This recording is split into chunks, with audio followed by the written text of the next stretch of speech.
So, June, I suppose first off, let the listeners know a little bit about you. Hi, so I'm June. I'm a singer-songwriter. So I write songs and I sing them because somebody has to sing them. But I suppose it all starts with the songwriting. Melodies would just come into my head at random times and sometimes with or without lyrics. So I suppose I've produced the ones that have lyrics first because they're ready to go. How did you first get into music growing up? I've always loved music. I've always been singing around the house and I studied piano as a child. I'm up to grade 7, out of grade 8, and I had left it at that for years, but I've actually gone back recently to finish out grade 8. And is there somebody that you look up to now when writing and performing your music? Yes. So now I love Tate McRae. I love the way she started as a songwriter and I just love her rhythm and cadence. You know, I'm inspired by artists she's inspired by. She's obviously a fantastic dancer as well, so I'd have to work at that side of things. But I love how her music has progressed. So she's kind of gone more into contemporary R&B and dance pop now. I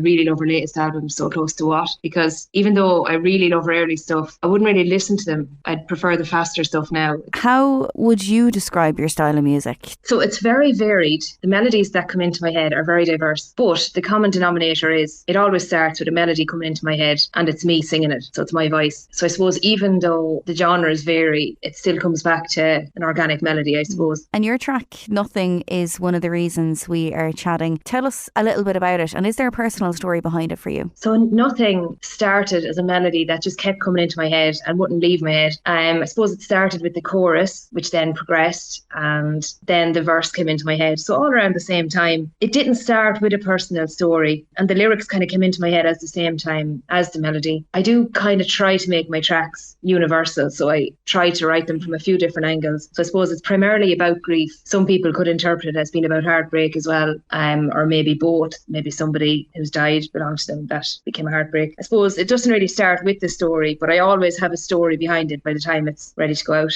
And you released your debut single last year. How much, I suppose, has life changed between now and then since releasing it? Not much has changed. I'm very busy. I work full time and busy kind of family life. I suppose it's just made me realise how much I love it. I really just do it as a hobby. Melodies continue to come into my head constantly. It's just helped, bolster my confidence, I suppose, that, the tracks were well received and I get great feedback and lovely messages from people. And it's just so rewarding to get that side of it when people are writing to you telling you that this track has, inspired them or moved them or, they cried, in a good way. So that's a whole other side to it I didn't anticipate. And that's been the big change, I suppose, having the feedback. It's not just myself producing the song. It is actually a listenership. And I suppose, what has been a career highlight for you so far? To be honest, We All Stand Tall was another highlight for me. So that was a track I released the 28th November, but it was very well received. In fact, it was actually the best received song at that time for me, which I couldn't believe because it was a slower tempo song and I really thought the faster songs would do better, particularly Explodes, the previous song, which now is doing pretty much around the same. But I'm just delighted that people kind of give the slower songs a chance as well. And actually Nothing, the song, is doing very well as well. And that's one as well I was quite concerned about because it's almost 5 minutes long. I don't want to be highlighting the bad aspects now, but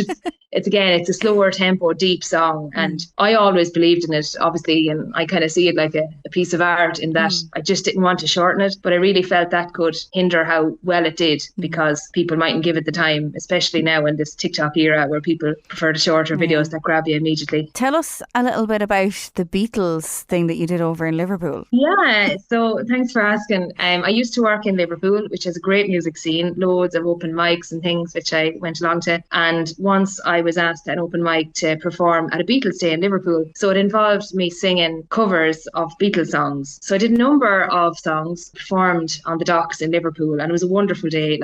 Once you had your own act on, you could walk around and look at the other artists. And I suppose there was one song I really made my own. It's called something like "Hey, You've Got to Hide Your Love Away." Well, that's the main line in it. I can't remember what the exact title is. But no, I really enjoyed doing my own kind of version of that song in particular. And have you got anything else exciting coming up this year that you can tell us about? Well, I've loads of songs, so that's kind of taken over. I've more songs than I'm able to keep up with production-wise, I suppose. I've loads of more up-tempo type songs, so I'm really excited to explore their production. I've spoken to my producer about it, so he's really excited about that as well. We're hoping to go down the more sort of dance pop or contemporary R&B lines with them.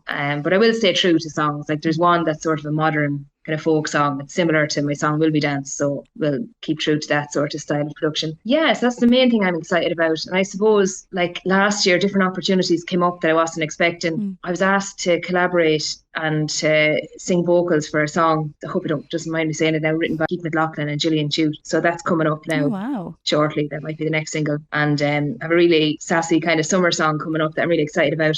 So it's more kind of, I call it like a bit like Bruno Mars feel. So totally different than nothing production wise. But yeah, I like to do that. I like to mix it up. I don't like to just stick to the same thing. Yeah. I think it keeps it interesting for listeners as well as myself. And I like that you can dance to some songs and maybe kind of, the slower ones then you can maybe connect to a different way. And I suppose finally, where can people find you on social media if they're looking to stay up to date with everything you're doing? I'm on Instagram under June Singer Songwriter and Facebook the same, June and then Singer Songwriter. I'm also on TikTok, the same, June Singer Songwriter.